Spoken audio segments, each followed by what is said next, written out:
Salut et bienvenue dans les réflexions de Diane.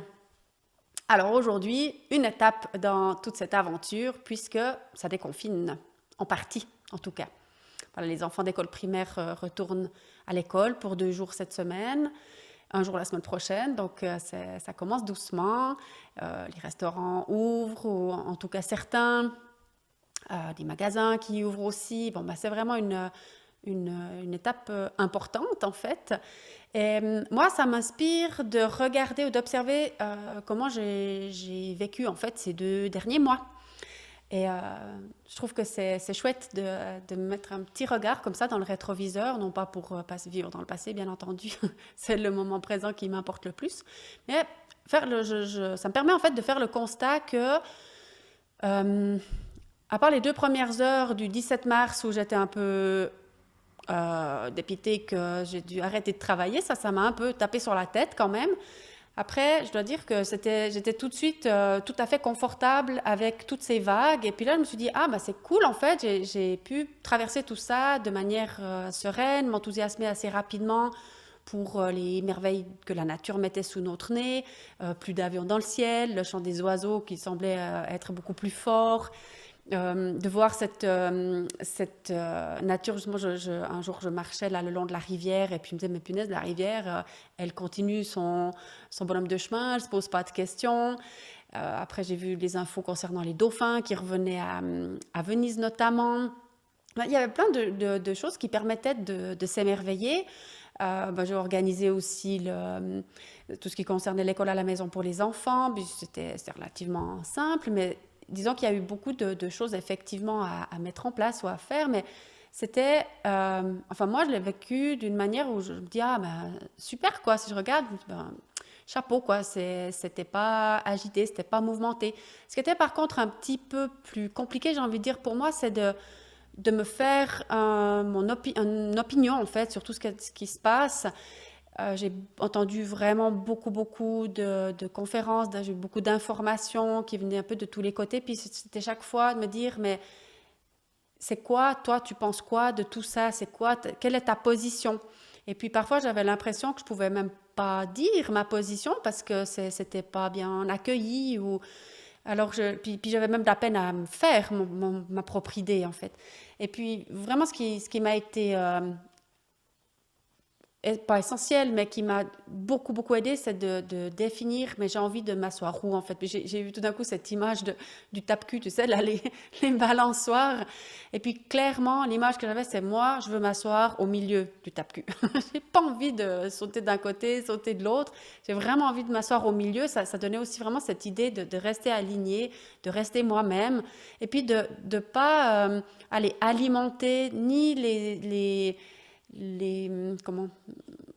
Enfin, ça me convient pas à moi personnellement d'alimenter les réflexions d'un côté ou de l'autre, quel que soit n'importe quel bord qu'elles viennent en fait. C'est quand je suis un peu neutre que je me sens bien et que je suis surtout dans le respect de chaque point de vue. C'est là que je me sens bien. Mais j'ai quand même dû souvent revoir cette image du tape-cul puis me dire, tu veux t'asseoir où, Diane? Ah oui, c'est juste, je veux m'asseoir au milieu. Parce que régulièrement, j'ai des informations qui arrivent et puis qui m'interpellent, qui me font réfléchir. Puis je me dis, ah non, mais quand même, c'est pas rien ces infos que je reçois. Ça me pousse à réfléchir. Vraiment, ça me pousse à réfléchir.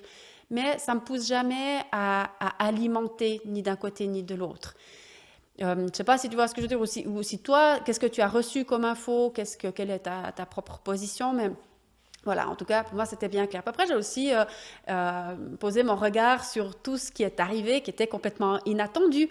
Et puis, notamment, en réfléchissant à cette vidéo d'aujourd'hui, une chose qui était complètement inattendue, qui pouvait venir que par ce confinement, c'est de passer un peu de temps dans le salon de plein d'artistes, notamment Patrick Bruel. Certains le savent certainement que moi, je suis fan, c'était mon époque, et ben oui, je suis fan. Et puis, il a fait plein de lives sur Facebook. Donc, je me dis, tiens, ça, c'est quand même quelque chose d'intéressant. Maintenant, je suis comme dans le salon de Patrick Bruel. Une autre chose qui était intéressante à un niveau, enfin, sur comment, quelque chose un petit peu similaire, mais pas avec les mêmes artistes, c'est que en mettant sur Zoom les cours de gym ballon-forme prénatal, à la fin de ces cours-là, on fait une méditation, enfin une séance de relaxation. Puis là, comme les mamans sont chez elles, elles se couchent dans leur lit. Donc là, je me suis trouvée tout d'un coup comme dans la chambre à coucher de toutes ces personnes-là par Zoom. C'était assez intéressant aussi. Après, dans les choses que je suis vraiment contente d'avoir réintégrées dans mon quotidien comme ça, c'est de faire mon pain. Et puis, je l'ai fait pendant de nombreuses années, mais il y a 4 ou 5 ans comme ça, j'ai arrêté de faire le pain. Et puis, ça fait longtemps que je me disais, mais je devrais recommencer. Puis en fait, ce confinement, ça m'a vraiment motivée à le refaire, faire mon pain au levain. Et voilà, ça, c'est quelque chose que j'adore. Après, j'ai une chose qui est tout à fait comme nouvelle pour moi, c'est que j'ai complètement dissocié dans ma réflexion le fait de travailler, d'œuvrer et d'être payé pour ça. Je l'ai peut-être déjà dit, mais c'est quand même quelque chose qui s'est bien installé dans mon quotidien. Il y a aussi pas mal de choses qui se sont passées avec mes filles, notamment on a fait un tableau de vision ensemble, on a fait la cuisine, elles m'ont fait des belles surprises. Elles se sont beaucoup rapprochées, elles ont fait les devoirs ensemble, il y a vraiment beaucoup de belles choses qui sont arrivées, d'inattendues quelque part, ou qui sont arrivées grâce au confinement de ce genre-là. Aussi des jolis moments de rigolade et de petites folies comme ça, c'était très drôle. Quoi d'autre qui était inattendu ou qui est né vraiment de cette période-là, associé toute ma manière de consommer, hein. Là, j'ai vraiment fait ce choix de plus aller dans les grandes surfaces. Et puis, il y a beaucoup d'initiatives qui se sont mises en place aussi qui aident à ne plus y aller. Moi, j'ai beaucoup aimé observer aussi tout ça, notamment la bulle. Maintenant, il y a le panier bullois qui s'est mis en place. Donc, on peut commander sur Internet auprès de plein de commerçants locaux, ce dont on a besoin, puis ils viennent livrer à la maison. Et ça, je trouve que c'est une super belle initiative aussi. Donc, bravo les gars d'avoir fait ça. Voilà, donc plein de choses super chouettes.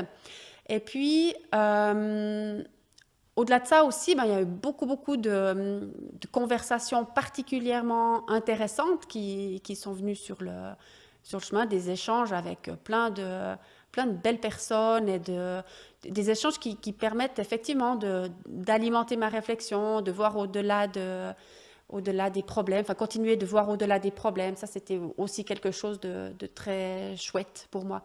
Et puis peut-être j'ai envie de citer deux découvertes qui m'ont pas mal inspirée, notamment une conversation ou l'interview d'une dame qui s'appelle Annick de Souzenel. C'est une de mes clientes qui m'en a parlé. Cette cliente-là, elle m'a donné vraiment beaucoup de belles... m'a inspirée avec beaucoup de belles choses. Et dans cette interview, donc cette dame, Annick de Souzenel, qui est une dame assez âgée, elle est en conversation avec une jeune fille de 20 ans. Et c'est tellement joli de les voir les deux. Mais surtout, il y a un message qui m'a vraiment percutée. À un moment donné, elle dit qu'on va vers le nouveau monde, quoi, ce monde peut-être différent auquel beaucoup de personnes aspirent, me semble-t-il. Et elle dit que pour aller vers pour accoucher, elle parle d'accoucher de ce nouveau monde, eh bien, ça va prendre encore du temps. Et là, ce qu'on a vécu avec ce confinement, c'est la première contraction. Donc, il va y en avoir encore beaucoup d'autres parce qu'on n'accouche pas en une seule contraction. Et j'ai adoré, en fait, cette comparaison ou cette image-là parce qu'effectivement, là, ça permet de bien comprendre qu'il va y avoir encore passablement de vagues. Et puis, surtout, de se dire, est-ce que je suis prête, en fait? Est-ce que je suis prête à surfer? Est-ce que j'ai développé ma flexibilité, ma capacité d'adaptation au changement? Est-ce que je me suis libérée de certaines peurs? Est-ce que j'ai profité de ce premier exercice un peu lourd comme ça pour mettre en place ou développer des compétences dont j'aurai besoin pour les prochaines contractions.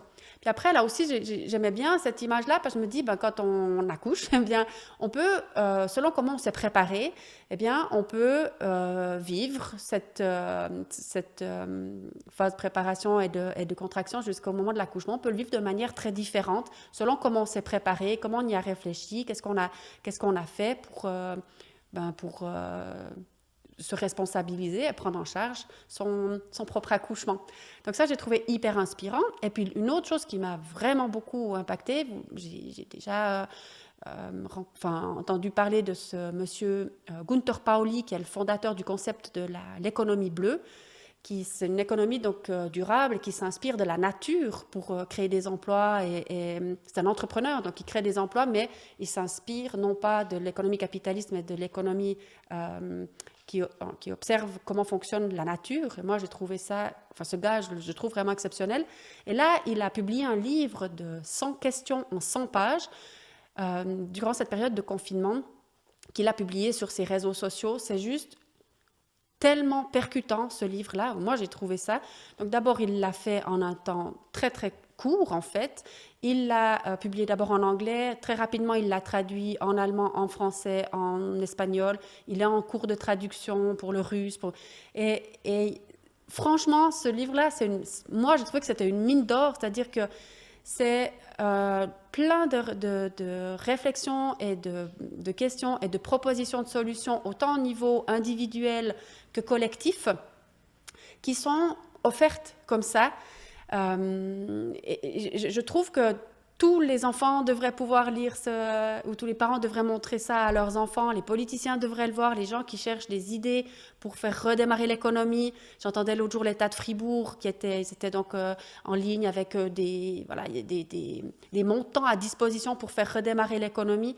Et ça, c'est vraiment une mine d'or de propositions de solutions qui sont constructives, créatives. Et franchement, ça fait partie des choses qui ont été vraiment percutantes pour moi dans les découvertes que j'ai faites dans cette période. Donc, voilà, c'est un petit peu ce que j'avais envie de partager avec toi aujourd'hui. J'espère que cette étape-là de déconfinement t'a convenu, que tu te promènes bien dans ces vagues. Et puis, je me réjouis de la prochaine étape. Ah, il y a encore une chose que je voulais dire, mais disons que j'allais presque oublier. J'ai aussi profité de cette période, moi, pour me former. Et puis, parce que voilà, c'est pas parce qu'on peut plus travailler ou qu'on gagne plus d'argent qu'on continue pas d'investir et de se former. Donc, je me suis formée pour des podcasts. Donc ça, c'est une autre plateforme sur laquelle je vais pouvoir transmettre. Donc, les vidéos comme ça transmet pour les visuels un peu. Les podcasts, ça transmet plus pour les auditifs qui aiment bien avoir quelqu'un qui vient leur chuchoter au coin dans le creux de l'oreille. Après, j'écris, donc j'ai fait aussi des e-books pour ceux qui aiment lire, et puis je donne des cours en présentiel pour ceux qui aiment voir des gens. Enfin, voilà, le podcast, c'était vraiment le nouveau-né là, de cette période de confinement. Et peut-être que tu vas le découvrir toi aussi, peut-être que ça va t'inspirer de recevoir quelques informations au creux de ton oreille. En tout cas, voilà, je me réjouis de te retrouver, si c'est le canal que tu préfères, sur ce canal-là, tout prochainement. Et d'ici là, je te souhaite une belle journée. Bye bye!